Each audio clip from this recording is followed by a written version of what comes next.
and you go for election. এখানে যেটা দরকার সেটা হচ্ছে understanding of the political parties, যারা ক্ষমতায় যাবেন বলে অপেক্ষায় আছেন একটা নির্বাচনের মাধ্যমে।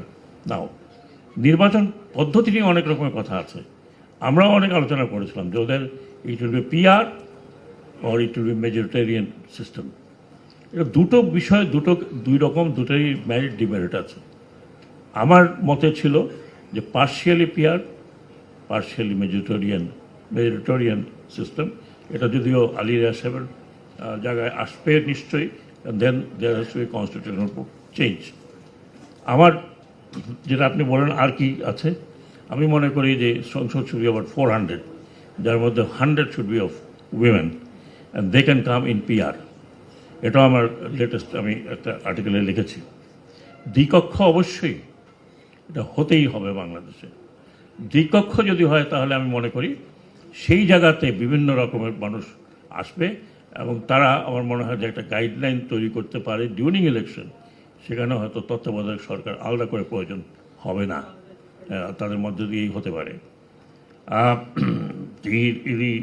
আরেকটি জিনিস যেটা আমি বলছি, বাংলাদেশে কোনো রেগুলেটরি সিস্টেম নাই যেখানে পলিটিক্যাল পার্টির একটি অ্যাক্ট থাকা প্রয়োজন। 1978 সালে ডিউরিং শহীদ জিয়াউর রহমান সাহেব একটা তৈরি করেছিলেন, বাট এটা পলিটিক্যাল পার্টি মানেনি। সেটাকে আমি কিছু বর্ধিত করে আমি পাঠিয়েছিলাম বদিউল আলম মজুমদার সাহেবকে, এবং তিনি বলেছেন যে এটা উনি দেখছেন।